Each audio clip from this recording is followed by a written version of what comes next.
Allah adalah cahaya langit dan bumi. Perumpamaan cahayanya seperti miskat, lubang di dinding antara dua ruang. Yang di dalamnya ada pelita, pelita dalam kaca, kaca laksana bintang yang berkilauan seperti mutiara, bla bla bla. Ngerti nggak? Clear kan? Nah ini kalian aja, apalagi ini yang sudah 15 tahun belajar tafsir, saya bacakan itu liar sarwa. Suruh masuk kamar sama saya. Saya suruh mengalami dia pengalaman itu. Selesai dia berteriak, menangis. Sekarang baca lagi. Begitu dibaca lagi, wah bacanya beda. Nangis terus. Allah adalah cahaya langit dan bumi. Dia ketemu langitnya mana, buminya mana. Perumpamaan cahayanya seperti yang ada di miskat.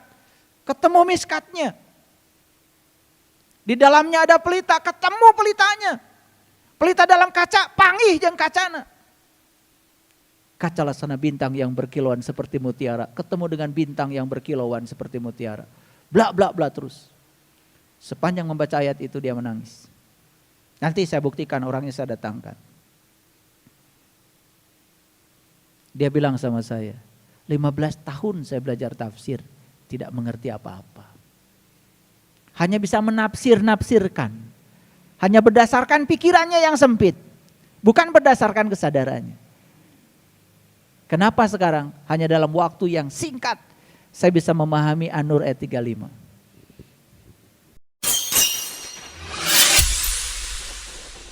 Sesungguhnya awal agama itu adalah makrifatullah, mengenal Allah. Walaqad syarrabna linnas fi hadzal Qur'an min kulli masalin fa'aba aksarun nasi illa kufuro. Dibacakan bahasa Arabnya, bisa terpercaya. Ini Quran surat Al-Isra, surat yang ke-17 ayat 89. Isra itu 17. Kenapa diberi nama 17? Itu ada alasan ilmiahnya. Kenapa Quran surat Al-Isra sama dengan rakaat sholat? Luar biasa itu. Kalau sudah tahu tuh jawabannya keren. Gak akan saya kasih tahu. Nyari sendiri. Enak aja. Saya juga nyarinya berpuluh-puluh tahun. Duit saya habis miliaran. Biar habis dulu uangmu miliaran. Kebenaran itu mahal. Semua ada pengorbanannya. Enak aja. Tinggal nerima, gratis lagi. Ya kasih tahu, saya kasih tahu ya. Semua yang kalian dapat dengan cara gratis, maka itu kehilangan berkah. Jangan menjadi orang yang licik belajar spiritual. Orang yang licik belajar spiritual ingin mendapatkan ilmu tetapi tidak ada pengorbanan, tidak akan dapat ilmu yang berkah. Kemarin ada tamu saya dari Malaysia. Dia sudah dengar ceramah saya 2 tahun. Dan dia merasa terganggu selama 2 tahun itu. Saya menyerap ilmu katanya dari saya. Beliau bilang begitu. Tapi saya belum dapat izin katanya. Dan beliau hanya bertemu dengan saya 1 jam kemarin. Jam 9 sampai jam 10. Hanya minta restu. Tolong diberkahi. Saya ingin mendengarkan kajian-kajian di YouTube. Dari Malaysia datang ke Bandung hanya untuk itu. Dan saya tanya, kerja di mana? Ternyata bukan orang yang berkelebihan. Untuk ketemu saya katanya nabung 2 tahun. Saya bilang, barokallah, kamu akan dapat berkah. Ada lagi itu, yang bikin channel sendiri. Ceramahnya ceramah saya. Ya saya gak akan marah, hak cipta ada pada Allah. Tapi itu kehilangan berkah, karena tanpa seizin saya. Jadi gak ada dalam spiritual itu prinsip-prinsip licik itu, gak ada. Ingin belajar manfaat dari buku saya. Ternyata buku saya itu di copy. Saya pernah di sebuah pelatihan, sebuah pengajian, lihat ada orang pegang buku saya, semua fotokopi. Itu sudah mencuri tanpa seizin saya. Harusnya kan beli buku yang asli. Betul nggak? Supaya ilmunya asli. Kalian tidak akan dapat berkah dari fotokopian. Udah mencuri, caranya aja udah salah. Spiritual itu tidak memandang kelicikan sebagai hal yang halal. Oke, sekarang saya lanjutkan. Ini Quran surat Al-Isra nomornya 17. Kok sama dengan rakaat sholat? Pikirkan. Kenapa rakaat sholat 17 sama dengan Quran surat Al-Isra? Siapa yang sudah menemukan jawabannya, temui saya nanti. Berarti udah nyampe itu. Pusing-pusing sekalian, ya biar mikir. Baik, kita lihat sini. Walaqad, dan sesungguhnya syarabna linnas, kami telah mengulang-ulang linnas kepada manusia. Fi hadal Quran, dalam Quran ini, apa katanya? Min kulli masalin, berbagai macam perumpamaan. Ini supaya landasan ya, landasan.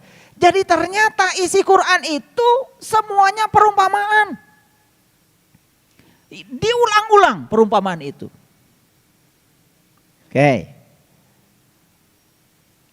Simbolik. Untuk apa? Fa'aba aksarun nas illa kufuro. Tapi kebanyakan manusia tidak menyukainya. Malahan mengingkarinya. Pernah nggak kalian baca Quran? Pernah? Bahasa Arabnya kan? Ya. Nggak ngerti kan? Oke. Aman kan? Aman. Pernah nggak membaca Quran terjemahannya? Pernah? Bahasa Indonesia kan? Ngerti? Pusing kan? Nih saya bacakan satu ayat saja. Coba dengar saya bicara. Dan ingatlah ketika Musa bermunajat kepada Tuhannya. Ya Tuhanku, nampakkanlah diri Engkau kepadaku agar aku dapat melihat-Mu. Tuhan berfirman, kamu tidak akan sanggup melihatku Musa. Tapi lihatlah gunung ini. Ketika gunung ini masih tetap berada di tempatnya, niscaya kamu dapat melihatku. Tatkala Tuhannya menampakkan diri di gunung ini, maka gunung ini menjadi hancur luluh dan Musa jatuh pingsan. Quran surat Al-A'raf ayat 143. Ngerti? Ngerti? Sekali lagi saya ulang. Gak akan salah insya Allah. Dan ingatlah ketika Musa bermunajat kepada Tuhannya. Ya Tuhanku, nampakkanlah diri Engkau kepadaku agar aku dapat melihat-Mu. Tuhan berfirman, kamu tidak akan sanggup melihatku, tapi lihatlah gunung ini. Jika gunung ini tetap berada di tempatnya, niscaya kamu dapat melihatku. Tatkala Tuhannya menampakkan diri di gunung ini, maka gunung ini menjadi hancur luluh dan Musa jatuh pingsan. Pusing? Pusing. Kenapa kalian pusing? Karena kalian sedang cerita Musa. Coba kalian jadi Musa. Karena kalian cerita Musa. Sedang cerita sejarah Musa. Oh dulu Musa ketemu Tuhan. Sepanjang kalian cerita Musa, kalian cuma kebagian dongeng tentang Musa. Tetapi kalian tidak pernah mengalami pengalamannya Musa. Ingin mengalami pengalamannya Musa? Ingin? Syaratnya apa? Jadi Musa. Learning to be. Menjadi Musa. Disitulah pentingnya kita bertemu dengan guru yang bisa mengantarkan kita menjadi Musa. Bukan guru yang ngadongengkan tentang Musa, bosen.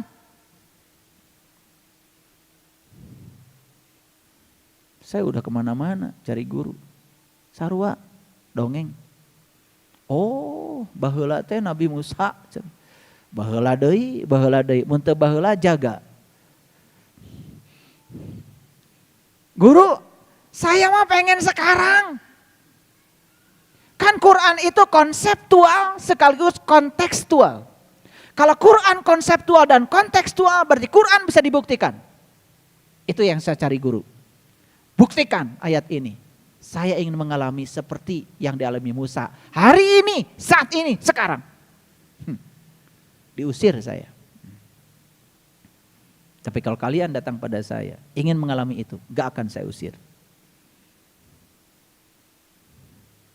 Kalau mau. Itu niat yang mulia. Berarti ingin menjadi. Ingin mengalami kan. Kalian tidak akan terima dongeng. Terima kenyataan. Saya kasih lagi contoh. Dengarkan. Ini Quran surat Al-Kahfi. Ayat 19.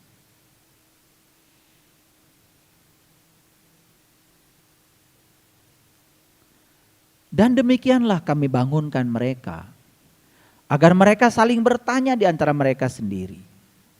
Sudah berapa lamakah kita berasal di sini?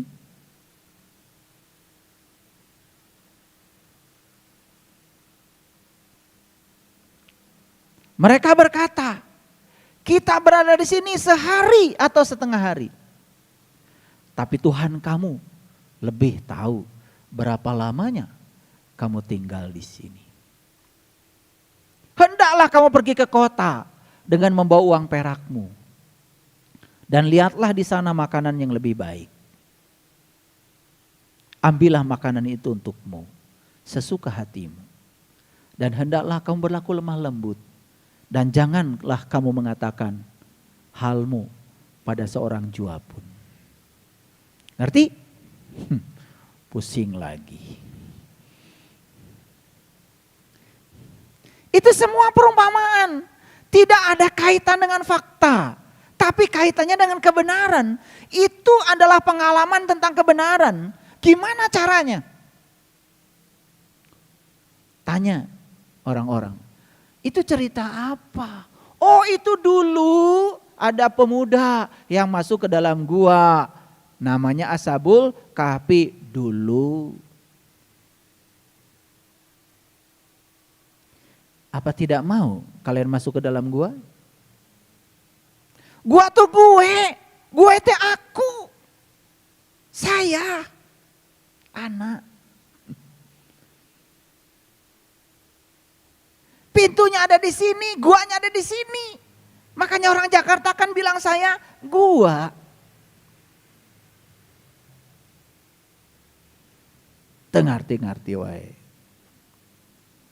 Jadi itu pengalaman ketika meniti ke dalam gue. Meniti ke dalam diri. Pertanyaan saya, cukup cerita Ashabul Kahfi bagi kalian? Pengen apa? Pengen jadi Ashabul Kahfi. Mau? Mau? Kalian akan mengalami pengalaman itu. Nah, di ayat selanjutnya kemudian dikatakan, kamu akan melihat matahari terbit condong dari gua ke sebelah kanan. Dan matahari itu akan terbenam ke sebelah kiri. Dan kamu akan melihat gua itu tanpa batas. Mau mengalami itu? Mau mengalami itu? Kan Nabi Ibrahim juga ketika rindu ingin bertemu dengan Tuhan, kan beliau juga ketemu dengan bintang, ketemu dengan bulan, ketemu dengan matahari. Di mana itu? Pasti di dalam gua. Kenapa? Karena Nabi Ibrahim jadi Ashabul Kahfi. Saya udah ke Yordan. Yang diklaim sebagai gua Ashabul Kahfi mahal. Ongkosnya 47 juta. Mau kalian ke sana?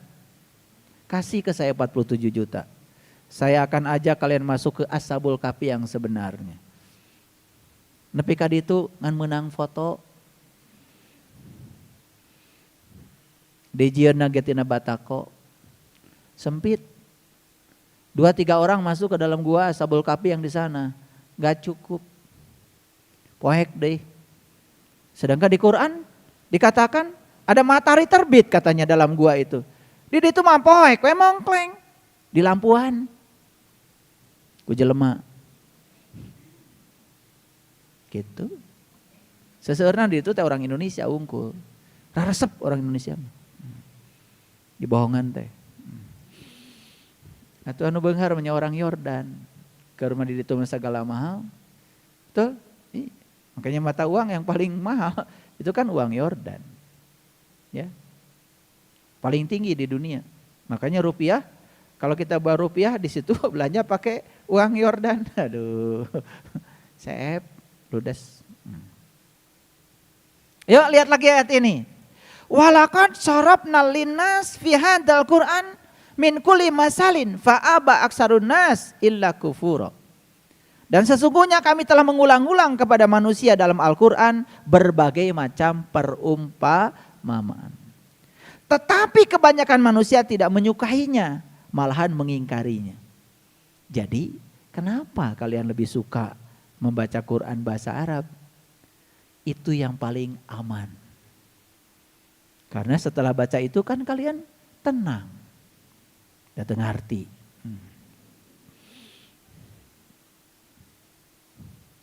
Betul.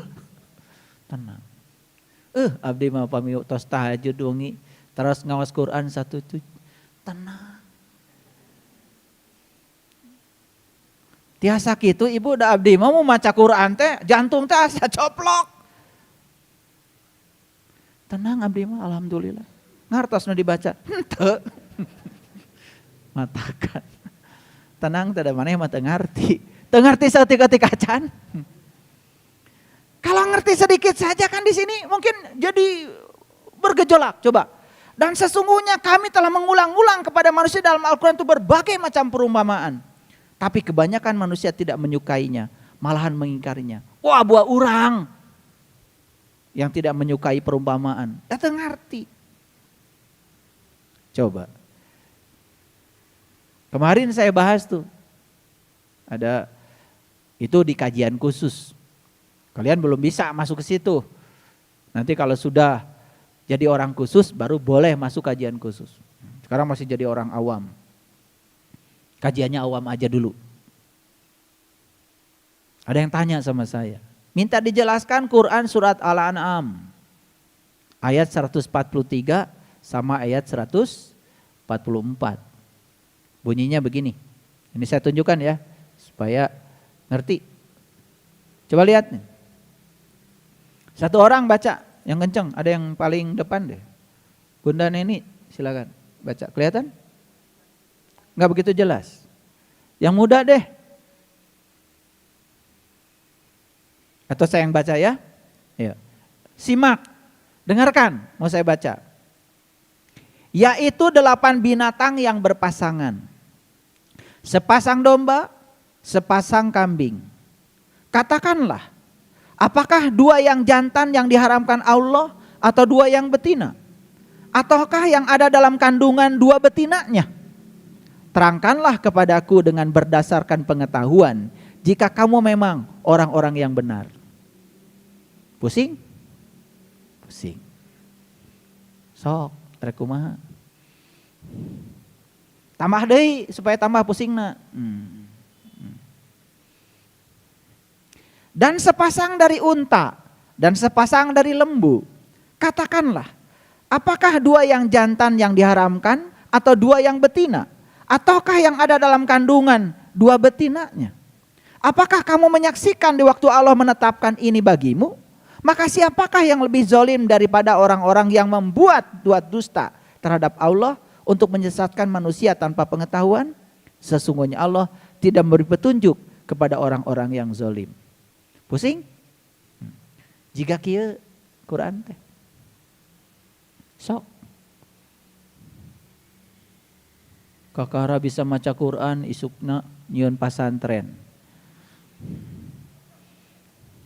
Sarua pelajaran tadi ikro hiji nepi ka ikro opat.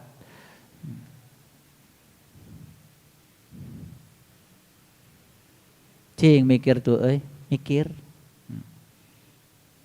Maraneh teh geus ngarti Quran.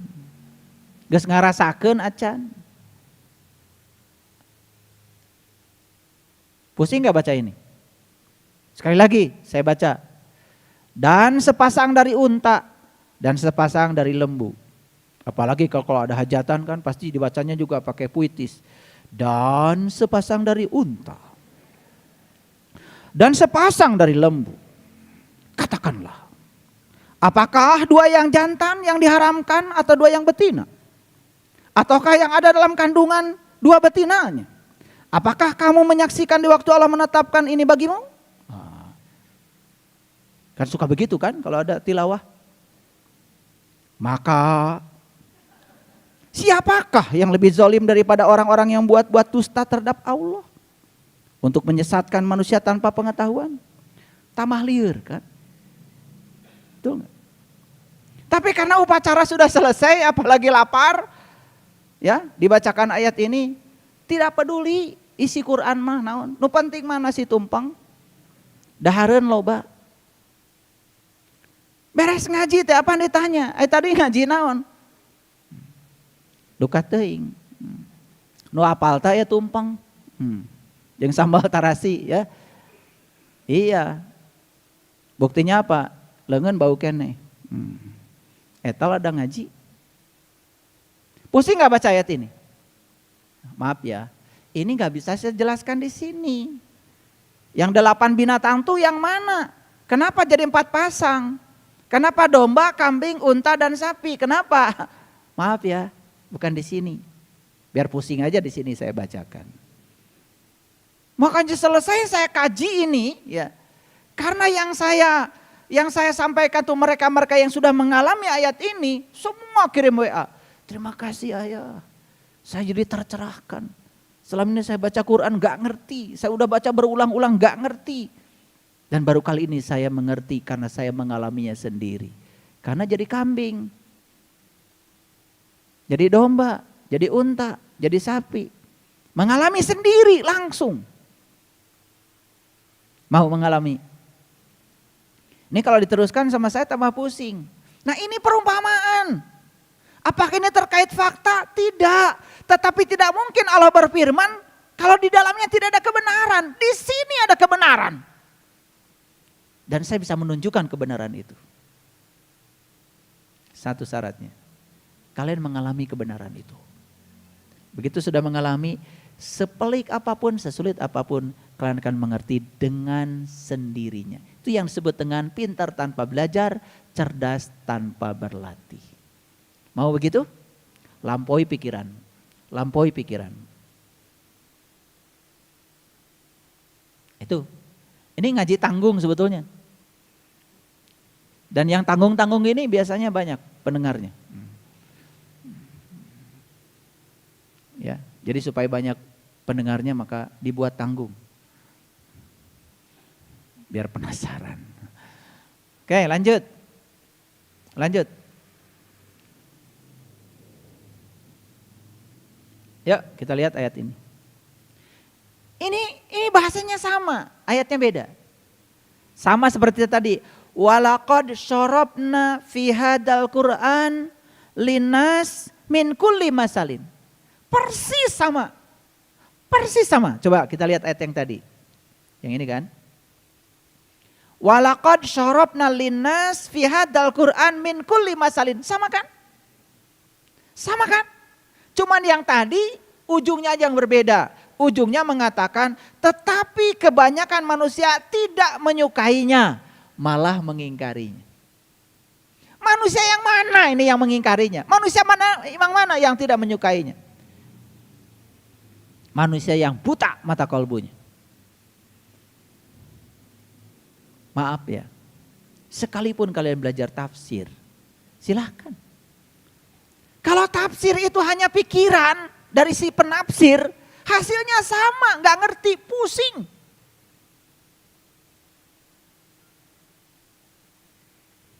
Yuk sekarang baca lagi. Walaqad syarrafna linnasi fi hadzal Qur'an min kulli masalin. Fa'aba aksarun nas illa kufura. Itu ayat yang tadi. Sekarang kita lihat ayat yang baru lagi. Ini Quran surat Al-Kahfi, surat ke-18, ayat 54. Walaqad syarrafna fi hadzal Qur'an linnasi min kulli masalin. Wa kanal insanu aksaro syai'in jadala.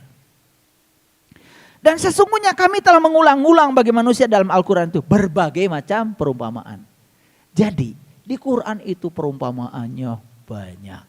Sekali lagi tidak terkait dengan fakta, tapi terkait dengan kebenaran.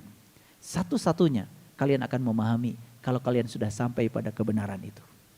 Siapa kebenaran? Al-haqqu min rabbika fala takunanna minal mumtarin. Sampai saja dulu kepada Allah.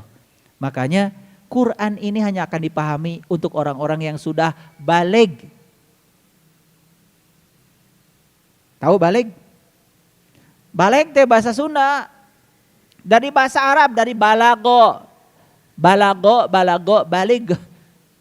Baligh itu artinya sampai.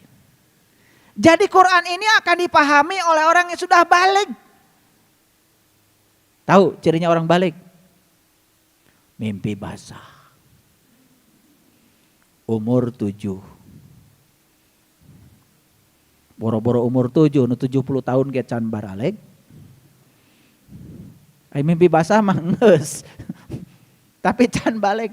Makanya ya, kalau kita berbicara tentang tua, pasti bicara usia. Tapi kalau berbicara tentang kedewasaan, itu bicara karakter. Apakah semua yang tua usianya itu dewasa? Lihat karakternya. Kan resep kene mau mobilan. Nu lalaki, nu awewe resepna orok-orokan.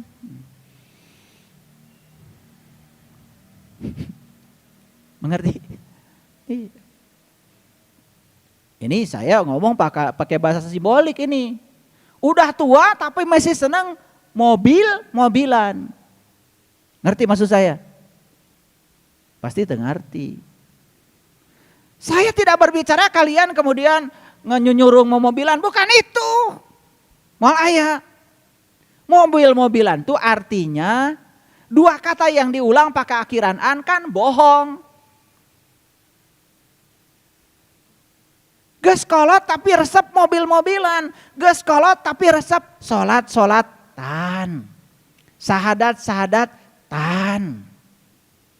Agama-agamaan. Loba nu kitu? Seueur atau loba? Atau loba pisan? Resep akhirat-akhiratan. Surga-surgaan. Resep. Itu mun awewe resepna orok-orokan. Awas, yang dimaksud bukan geus karolot mawa boneka. Ini bahasa simbolik dari saya. Tolong dipahami. Karena ini judulnya perumpamaan, jadi banyak sekali silokanya. Ayo kita baca lagi. Dan sesungguhnya kami telah mengulang-ulang bagi manusia dalam Al-Quran berbagai perumpamaan. Dan manusia adalah makhluk yang paling banyak membantah. Ini lihat ayatnya. Wa kanal insanu aksaro syai'in jadala. Jadala tahu? Jadala tahu? Jadala tuh jidal tuh debat. Makanya orang yang buta berdebat dengan orang buta. Wal anggeus. Makanya kalau ketemu orang bodoh cukup sampaikan salam aja. Assalamualaikum. Gak usah berdebat. Capek debat jeung si eta mah. Jika nu bisa, jika nu apal. Da loba apalanana. Ngapalkeun imtihan ngaranna. Ngalaman mah acan. Buku tentang kopi geus dibaca. Buku tentang coklat geus dibaca. Buku tentang paria geus maca si eta mah. Tapi can dahar kopi, can dahar coklat, can dahar paria. Banyak yang kayak gitu? Banyak apa loba? Makanya di Quran dikatakan wa may yatabi'u aksarahum illa dzon. Kebanyakan manusia belajar sesuatu dzon, hanya sakwa sangka. Cek yang cenah. Munus ngobrolkeun surga. Si eta mah jika nunggu balik ti ditu. Curcor cenah di surga cai. Jeruknya di ditu mah cenah. Dipetik aya deui. Dipetik aya deui. Iraha akang ti ditu acan. Lucu na teh loba nu percaya ka si eta. Dan di Quran mah aya surga. Silahkan cari. Saya kasih 2 miliar atau 10 triliun deh sama saya. Duitna ge can aya. Perumpamaan ieu mah. Umpama duitna aya. Da judulna perumpamaan. Di Quran mah teu aya surga. Di Quran mah ayana jannah. Sok teangan Quran, aya surga? Teu aya. Di Quran mah teu aya neraka, aya ge nar. Beda bahasana ge. Swarga loka. Naraloka. Asli tong bahasa Nusantara. Karena kita tidak ngaji itu udah stop dulu. Ya, nanti kita bicara bab khusus swarga loka, neraka, naraloka. Nanti ada bab khusus. Ulangi lagi. Siapa yang paling banyak membantah? Siapa? Sirem? Gajah? Siapa? Manusia. Wa kanal insan aksaro. Aksaro dari kasiro. Kasiro itu kebalikan dari kolil. Mun kolil mah 1%, kasiro mah 88%. Jadi manusia anu ngabantah karena perumpamaan teh 88%. Supaya ngerti we bahasa Arabna ya. Dijelaskan rada eces. Aksaro dari kasiro. Kasiro kebalikannya kolil. Kolil mah sebagian kecil, kasiro mah sebagian besar. Jadi sebagian besar manusia itu membantah perumpamaan. Ayo jawab pertanyaan saya. Kenapa membantah? Karena tidak mengalami. Jadi kalau begitu manusia yang mengalami berapa banyak? Nih ya. Seumpama saya punya uang 100 triliun. Ini ada berapa orang di masjid ini? Saya bagi satu orang 1 triliun. Seumpama saya punya uang 100 triliun. Mau? Mau? Saya punya uang nih 100 ribu. Saya mau bagi satu orang 1.000. Mana yang dipilih? 100 ribu nyata atau 100 triliun tidak nyata? Tuh pintar kalian teh. Tapi diajar agama seneng yang perumpamaan. Semua yang perumpamaan itu harus jadi kenyataan. Makanya di dalam Quran dikatakan, setelah kamu tahu kebenaran, maka aku tidak berbicara lagi kepada kamu dengan perumpamaan. Aku bicara kepadamu dengan nyata, senyata-nyatanya.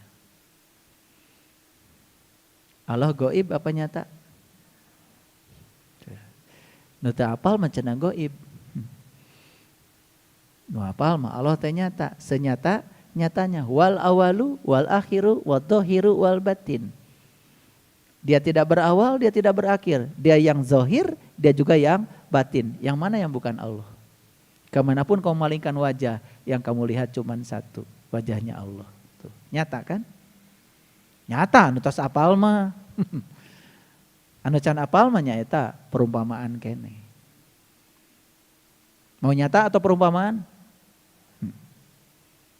Ada yang nanya sama saya, terus ayah guru atau gimana nanti kalau 100 triliun dibagikan? Ah, nyieun deui we. Nyieun deui da perumpamaan. Kudu neangan. Paham? Sekarang lanjut. Ya, ngajinya agak lanjut nih. Ini kita lihat Al-Ankabut ayat 43. Nah ini ayat luar biasa nih bagi saya. Watil kal amsalu nadribu halinas wa ma yaqiluha illa alimun. Dan perumpamaan itu kami buat untuk manusia dan tidak ada yang memahaminya kecuali orang yang berilmu. Jadi kalau di Quran ada perumpamaan itu hanya bisa dipahami oleh orang yang berilmu. Siapa orang yang berilmu? Yang sekolahnya S1, S2, S3, guru besar gitu? Hati-hati.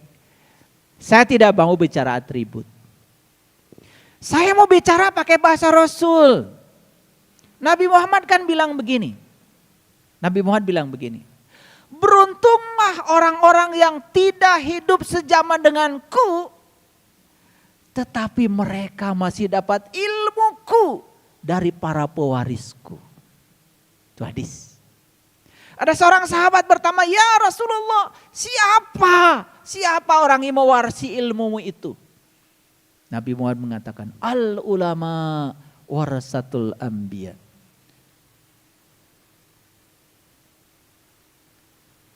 Jadi yang mewarisi ilmunya Nabi itu ulama. Jadi siapa ulama? Yang mewarisi ilmunya Nabi. Sekarang kita tanya ilmunya Nabi itu apa? Nabi cuma mengatakan, awwaluddin ma'rifatullahi ta'ala wa rasulih. Awalnya beragama adalah mengenal Allah dan Rasulnya. Jadi ilmunya Nabi itu cuma satu, yaitu ma'rifatullah. Makanya dalam sebuah hadis beliau mengatakan, ma'rifat adalah modalku, akal, pikiran, sumber agamaku. Siapa yang sudah mendapatkan terang ma'rifat di dalam kolbunya, maka akal, pikiran akan menjadi sumber agamanya. Jadi ilmunya Nabi itu yang awal cuma satu, yaitu ilmu untuk mengenal jati diri kita sendiri. Jadi siapa yang disebut dengan ulama oleh Nabi? Mereka yang mewarisi ilmunya Nabi. Yang bisa mengantarkan kepada kita bagaimana untuk mengalami pengalamannya para Nabi, para Rasul. Buat apa cerita Ibrahim bertemu Tuhan? Lebih bagus kita menjadi Ibrahim. Buat apa cerita Musa bertemu Tuhan? Lebih bagus kita menjadi Musa. Buat apa cerita Yunus ditelan ikan? Kapan kamu mau ditelan ikannya? Jadi Yunus deh. Biar kamu bisa mengalami la ilaha illa anta. Biar bisa mengalami pengalaman itu ditelan ikan tapi doanya la ilaha illa anta. Ditelan ikan malah doanya la ilaha illa anta. Luar biasa. Ikan apa? Itu perumpamaan. Kalian pergi ke Mekah, ke Arab sana. Oh, di sini nih tempatnya ibu bapak dulu. Nabi Yunus ditelan ikan paus. Percaya. Di sini bapak ibu dulu Nabi Musa. Wah, dikejar Firaun. Kemudian Nabi Musa membelah laut dengan tongkatnya. Selesai saya dengar cerita bohong itu, ada yang tasbih tongkat Musa, tasbih tongkat Musa. Ah, enggak di Mekah mana dagang. Bohong teh kacida pisan. Cenah tongkat Musa anu dipake belah laut teh geus jadi tasbih. Dibareuli maraneh mah.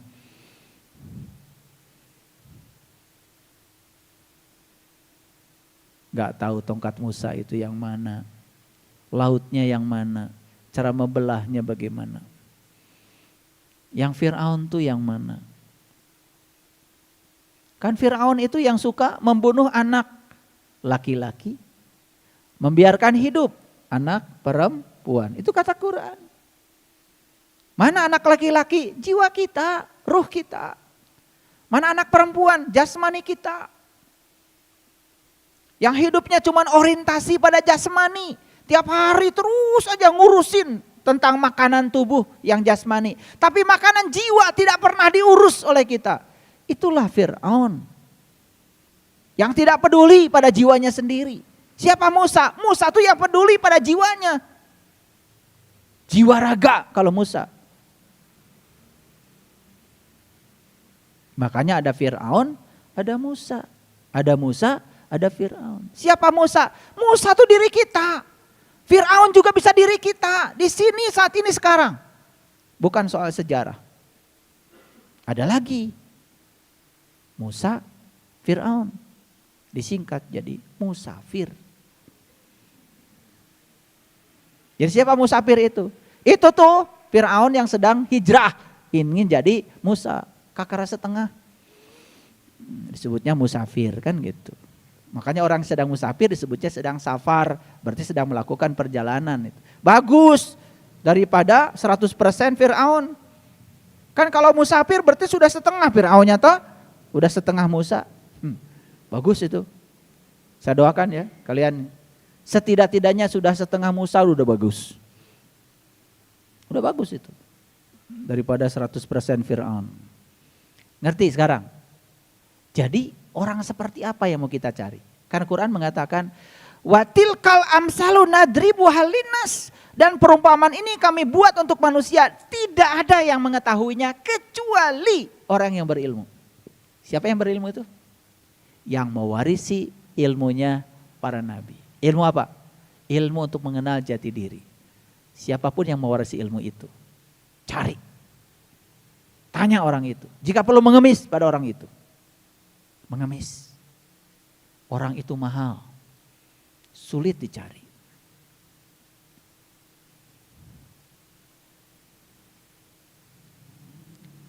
Ya. Kenapa? Saya sudah nyari orang itu dulu. Susah saya. Belasan tahun saya cari orang itu. Ingin orang yang kalau bicara itu nyata. Bisa dibuktikan. Nyarinya luar biasa. Saya sudah nyari ke beberapa negara. Saya sudah nyari ke luar negeri. Subhanallah. Alhamdulillah. Tepang nama Uihdai Kalemur. Saya sudah mencari kemana-mana. Ke Eropa, ke Iceland, kemana-mana lah. Ya, ke China, India. Udah nyari. Tepang nama di Garut. Jadi jangan menyepelekan tuh. Leluhur kita tuh luar biasa. Soal ilmu ketuhanan tuh sudah sangat luar biasa. Makanya saya yakin kebangkitan spiritual itu akan terjadi di bekas benua Atlantis ini. Karena leluhur kita sudah mencapai peradaban yang sangat luar biasa. Paham? Berarti akan ada gak orang yang mengerti perumpamaan? Akan ada? Akan ada. Siapa? Orang yang diizinkan untuk bisa bertemu dengan orang yang mewarisi ilmunya para nabi. Pasti ngerti. Makanya mohon maaf, banyak cerita. Dulu saya kok memahami Quran susah sekali. Kok sekarang setiap saya baca Quran nangis, ngerti. Merasakan rasanya. Banyak yang begitu bicara sama saya. Kenapa? Saya cuma bilang satu hal, karena kamu sudah melampaui pikiranmu. Kamu sudah memasuki yang namanya kecerdasan, intelijensiamu. Kamu sudah memasuki alam kesadaran. Pintar tanpa belajar, cerdas tanpa berlatih. Maaf ya, ada salah satu seseorang nih, dia alumni dari sebuah universitas terkenal di dunia. 15 tahun dia belajar tentang ilmu tafsir. Begitu sampai di tempat saya tanya, coba jelaskan surat An-Nur ayat 35. Allah adalah cahaya langit dan bumi. Perumpamaan cahayanya seperti miskat, lubang di dinding antara dua ruang. Yang di dalamnya ada pelita besar. Pelita itu di dalam kaca. Kaca itu laksana bintang yang berkilauan seperti mutiara. Yang dinyalakan dari minyak dari pohon yang diberkahi. Bukan dari timur, bukan dari barat. Minyaknya sudah bercahaya walaupun tidak disentuh api. Cahaya di atas cahaya. Dan Allah membimbing kepada cahaya yang siapa yang dikehendakinya. Dan Allah membuat perumpamaan bagi manusia. Itu Quran surat An-Nur ayat 35. Saya bacakan bahasa Indonesianya. Persis begitu, nggak akan salah. Karena saya hafal juga bahasa Arabnya. Tadi saya terjemahkan dalam bahasa Indonesia supaya kalian dengar. Ngerti nggak tadi? Allah adalah cahaya langit dan bumi. Perumpamaan cahayanya seperti miskat, lubang di dinding antara dua ruang. Yang di dalamnya ada pelita, pelita dalam kaca, kaca laksana bintang yang berkilauan seperti mutiara, bla bla bla. Ngerti nggak? Clear kan? Nah ini kalian aja, apalagi ini yang sudah 15 tahun belajar tafsir, saya bacakan itu liar sarwa. Suruh masuk kamar sama saya. Saya suruh mengalami dia pengalaman itu. Selesai dia berteriak, menangis. Sekarang baca lagi. Begitu dibaca lagi, wah bacanya beda, nangis terus. Allah adalah cahaya langit dan bumi. Dia ketemu langitnya mana, buminya mana. Perumpamaan cahayanya seperti yang ada di miskat. Ketemu miskatnya. Di dalamnya ada pelita, ketemu pelitanya. Pelita dalam kaca, panggih jeung kacana. Kaca laksana bintang yang berkilauan seperti mutiara. Ketemu dengan bintang yang berkilauan seperti mutiara. Bla bla bla terus. Sepanjang membaca ayat itu dia menangis. Nanti saya buktikan, orangnya saya datangkan. Dia bilang sama saya, 15 tahun saya belajar tafsir, tidak mengerti apa-apa. Hanya bisa menafsir-nafsirkan. Hanya berdasarkan pikirannya yang sempit. Bukan berdasarkan kesadarannya. Kenapa sekarang hanya dalam waktu yang singkat saya bisa memahami An-Nur ayat 35. Itulah. Banyak yang tidak percaya sama saya kalau kita bisa begitu. Dan beruntung kalian semua yang sudah bisa membuktikan itu. Beruntung. Makanya jangan pernah menyepelekan. Paham sampai sini? Lanjut. Kita lihat lagi ayat ini. Walaqad dorobna. Nah, kata tadi sorobna. Ini dorobna. Sama. Itu bahasa yang sama. Walaqad dorobna linnas bihadzal Qur'an min kulli masalin. Yang tadi sorobna ini dorobna. Sama, artinya mengulang. Dan sesungguhnya telah kami buat dalam Quran ini berbagai macam perumpamaan untuk manusia. Diulang lagi di Quran surat Ar-Rum ayat 58. Biasanya kalau kalian cerita Ar-Rum kan itu cerita tentang nikah. Itu ayatnya pasti itu. Dan sesungguhnya jika kamu membawa kepada mereka ayat ini. Siapa mereka itu? Yang belum tahu. Pastilah orang-orang yang tidak tahu itu akan berkata, kamu tidak lain hanyalah orang-orang yang membuat kepalsuan belaka.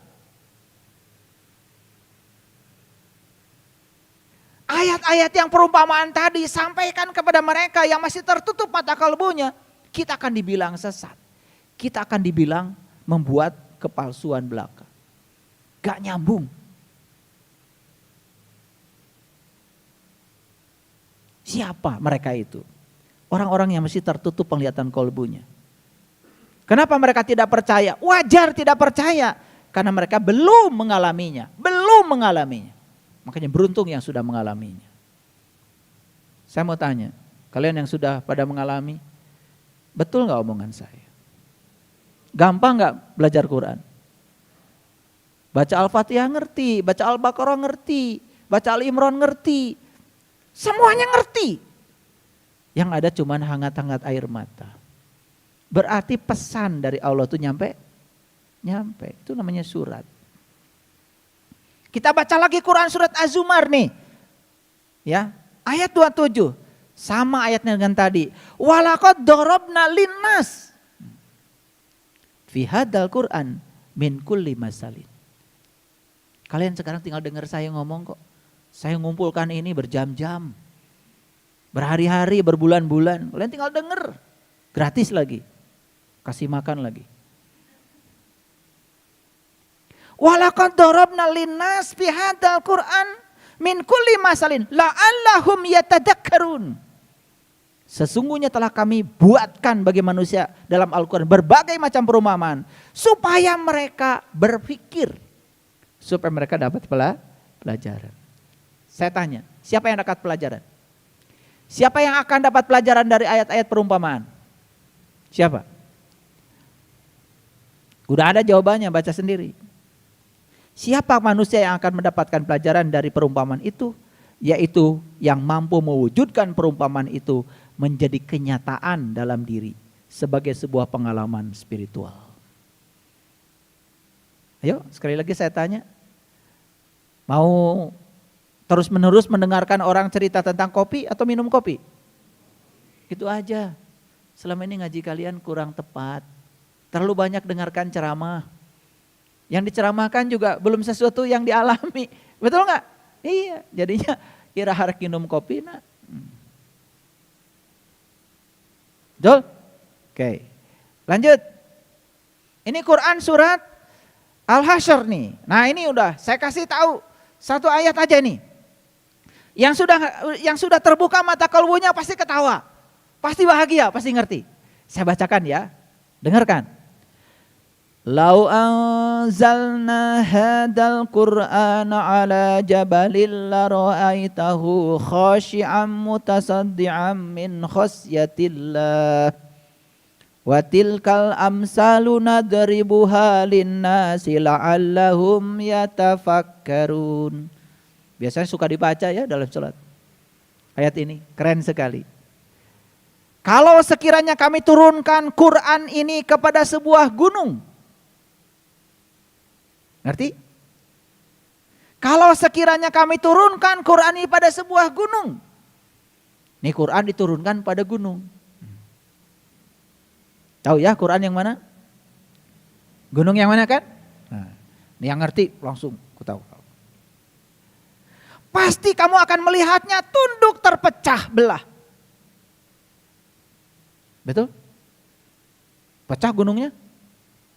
Hancur luluh gunungnya. Udah merasakan itu? Selamat ya, udah merasakan ayat ini. Coba bacakan Quran tuh di Gunung Galunggung.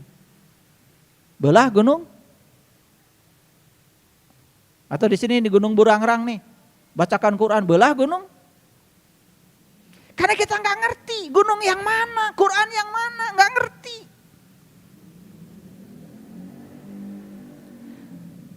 Kalau sekiranya kami turunkan Quran ini kepada sebuah gunung, pasti kamu akan melihatnya tunduk terpecah belah disebabkan ketakutannya kepada Allah. Dan perumpamaan ini kami buat untuk manusia supaya mereka berpikir. Kalau tadi perumpamaan dibuat untuk manusia supaya mereka dapat pelajaran. La'allahum yatadzakkarun. Ini la'allahum yatafakkarun. Mikir atuh, mikir. Siapa orang yang bisa berpikir? Siapa orang yang bisa berpikir? Siapa? Yang sudah bisa menggunakan pikiran. Siapa pengguna pikiran? Kesadaran. Orang yang berpikir itu bukan orang yang sedang ngitung pakai kalkulator, bukan. Orang yang berpikir itu yang sedang menganalisa sebuah masalah di laboratorium, bukan. Itu sedang menggunakan logikanya. Orang yang berpikir adalah orang yang sudah mampu menggunakan pikiran. Siapa pengguna pikiran? Kesadaran. Makanya kesadaran itulah majikan kita yang sebenarnya. Jadi orang yang sudah melampaui pikirannya sudah masuk pada sidratil muntaha, puncaknya kesadaran. Itulah orang yang bisa menggunakan pikiran. Dan orang yang bisa menggunakan pikiran baru dia bisa berpikir. Makanya ayat ini hanya untuk mereka yang sudah bisa berpikir. Lanjut. Ini Quran surat Al-Baqarah turun ke bawah. Ayat 26. Sesungguhnya Allah tidak segan membuat perumpamaan berupa nyamuk atau yang lebih rendah dari itu. Ada di Quran surat Siram. Surat apa? Hah? Surat An-Naml, Siram. Ada di Quran surat Lebah. Ada. Ada di Quran surat sapi betina. Ada. Palinter ya. Ngerti ente? Nu mana Al-Baqarah, nu mana sirem. Sirem eta nu sok asup kana liang. Nu mana liangna ge teu ngarti. Tuh. Jadi An-Naml itu cerita perjalanan masuk ke dalam lubang. Saha tuh An-Naml teh? Oh eta. Tahu gua? Tahu gua? Tahu. Gua Jati Jajar. Gua Pawon. Gua Lalai. Gua apa lagi? Gak nyambung. Ya gue, elu. Begitu tahu. Ternyata Quran semua berfokus pada diri sendiri. Keren jadinya. Karena memang Quran buat petunjuk manusia, bukan? Bukan buat kandang sapi. Bukan buat sapi. Kan kalian selama ini begitu lihat sapi betina. Oh itu di kandang sapi. Emang Quran ke sapi? Lanjut. Sesungguhnya Allah tiada segan membuat perumpamaan berupa nyamuk atau lebih rendah dari itu. Adapun orang-orang yang beriman, dengarkan kata saya. Siapa? Orang yang beriman. Siapa orang beriman? Yang sudah terbuka penglihatan kolbunya. Maka mereka yakin perumpamaan itu benar. Jadi perumpamaan itu hanya benar bagi yang beriman. Karena yang beriman udah mengalami. Awas ya. Ini bukan cerita orang yang mengaku beriman. Bari jengcan ngalaman. Ini untuk orang yang beriman.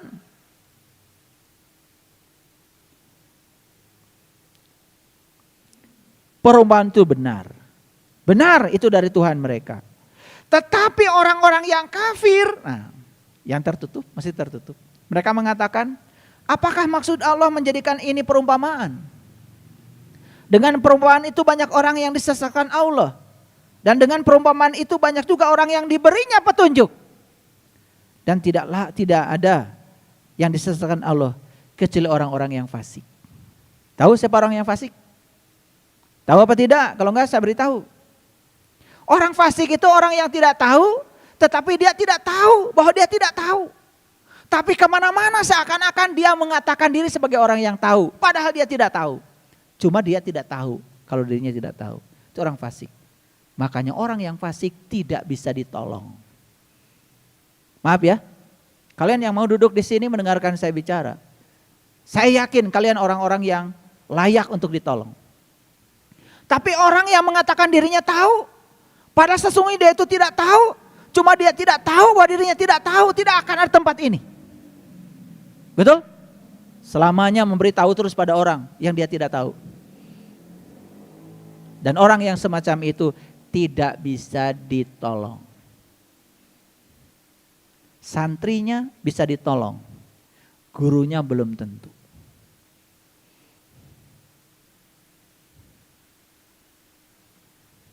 Muridnya bisa ditolong, gurunya belum tentu. Karena kalau seorang guru belajar dengan murid, gengsi dong. Betul enggak? Ya kan? Iya. Ada yang datang sama saya. Ayah, katanya, saya mau belajar. Sudah nonton YouTube 22 tahun. Terus bisa enggak ada kelas khusus tengah malam? Jam sare atau tengah malam. Minta kelas khusus. Bareng aja yang batur. Untuk meruntuhkan ego. Sieun panggih cenah jeung murid. Iya. Maaf ya. Ada yang besar hati itu. Maaf ini. Biarkan beliau mendengar juga karena ini bagus. Beliau itu selama ini praktek sebagai dukun. Terkenal lah di Bandung. Jika nama ranah yang suka itu.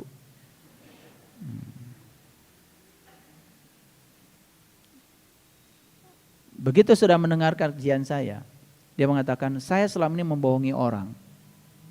Dan mulai hari ini saya stop prakteknya. Stop tuh praktek. Dan semua pasien-pasien dia yang selama ini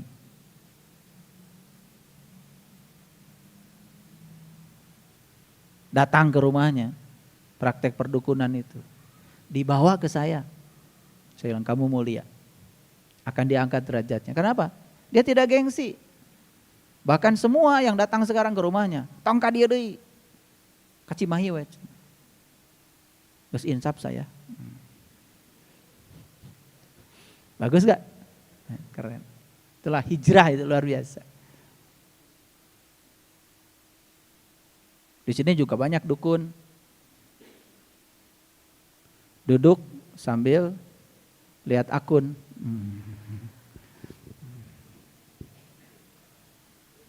Ya kan? Iya, dukun Facebook, dukun Instagram, dukun YouTube, dukun WA. Kan semua yang kalian saksikan akun kan? Iya, dukun itu. Duduk sambil menekuni akun. Dukun juga, tapi sekarang udah berubah ya. Saya senang yang begitu. Dan orang yang semacam itu bisa ditolong. Kan dia mampu meruntuhkan egonya sendiri. Makanya beruntung menjadi orang biasa itu. Ngerti gak? Jadi orang biasa itu beruntung. Gampang belajar. Karena orang biasa itu kosong. Hanya yang kosong kan yang bisa diisi. Yang merasa penuh kan susah. Komo di luhur wae mah gelasna. Keur pinuh teh tutupna di luhur wae mung ka handap. Hese dieusinna ge. Sanu rek ngisina. Kayaknya saya sampaikan selamat deh. Kalian sudah mampu meruntuhkan egomu sendiri. Dan kemudian duduk di sini. Maaf kalau saya duduk di atas, kalian di bawah supaya kelihatan. Bukan saya lebih tinggi derajatnya daripada kalian, tidak. Supaya ketinggali kasihan atau kameramen. Itu aja sebetulnya. Tidak ada bedanya kalian dengan saya. Kita sama-sama belajar. Ngerti? Oke. Lanjut lagi sedikit lagi. Ini Quran surat Ibrahim. Tidakkah kamu perhatikan bagaimana Allah telah membuat perumpamaan kalimat yang baik seperti pohon yang baik, akarnya teguh dan cabangnya menjulang ke langit. Sok mulai sekarang belajar berbicara yang baik. Belajar mengatakan yang baik. Gak akan rugi. Pohon itu memberikan buahnya pada setiap musim dengan seizin Tuhannya. Allah membuat perumpamaan untuk manusia supaya mereka selalu ingat. Di ayat lain Allah mengatakan, dan perumpamaan kalimat yang buruk seperti pohon yang buruk, yang telah dicabut dengan akar-akarnya dari permukaan bumi, tidak dapat tetap tegak sedikit pun. Jadi hati-hati. Kalau mau menyampaikan pencerahan pada orang lain, sampaikanlah kalimat baik. Kalimat baik adalah kalimat yang kalian sudah mengalaminya, sudah merasakannya. Jangan cerita yang bohong. Kalian belum mengalami, disampaikan pada orang. Begitu dapat WA tentang jus kesehatan, langsung di-share. Nyeun heula. Rasakeun heula ku sorangan, bisi weureu ieu langsung di-share. Ditanya ku baturna, ari ibu tos ngaraoskeun, acan urang ge kakala meunang WA. Cing atuh, eling saeutik. Memeh di-share ka batur teh praktekkeun heula bisi weureu. Ya? Iya. Saya menyampaikan ya, sekarang ya di grup kesehatan holistik kita sudah dibuat jus kesehatan. 8 macam. Ada apel malang, sunkist, wortel, bawang bombay, ya, kunyit, jahe, nanas, sedikit madu. Saya praktekkan. Saya pagi dan sore minum itu.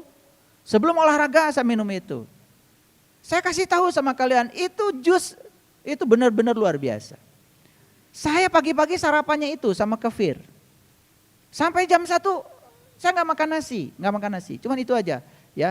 Jadi jus yang tadi sama kefir, kemudian buah-buahan, sudah enak perut itu. Dan sekarang nih perut ini kalau makan sedikit aja yang ada karbohidratnya, apalagi berlebihan, udah nggak enak. Kayaknya nggak bisa mikir saya itu.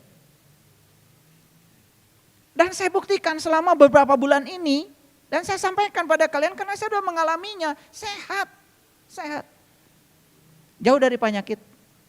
Tanya tuh sama Mbak Sinta. Gitu. Jadi apa-apa itu bikinlah kalimat baik. Kalimat baik itu kalimat yang sudah terasa. Terbukti oleh kita. Jangan menyebarkan kalimat buruk sekalipun itu kelihatannya kalimat suci. Kalau kalian belum mengalami, sesuci apapun kalimat tetap kalimat. Makanya di ayat ini dikatakan, dan perumpamaan kalimat yang buruk seperti pohon yang buruk, yang telah dicabut dengan akar-akarnya dari permukaan bumi, tidak dapat tetap tegak sedikit pun. Maaf, kita selama ini harus sadar, kita menjadi korban kan dari kebanyakan orang yang mendoktrin kita, betul nggak? Oh, kalau kita begini nanti akan begitu. Dia juga belum mengalami, nanti jaga. Tapi percaya orang teh kanu kitu, betul nggak? Sebari dia tidak bisa membuktikan. Tuh. Jadi kapan perumpamaan itu akan menjadi kebenaran pada diri? Kalau kita bisa mengubah kebenaran menjadi sesuatu, perumpamaan menjadi sesuatu yang nyata dalam diri. Allah nyata, malaikat nyata, kitab nyata, semua nyata, akhirat nyata, surga nyata, neraka makomo. Sekarang rasa unggal poe kurang. Betul? Tidak usah diceritakan lagi. Semua yang kelihatan perumpamaan selama ini, wujudkan menjadi kenyataan. Baru itu akan mewujud menjadi kebenaran.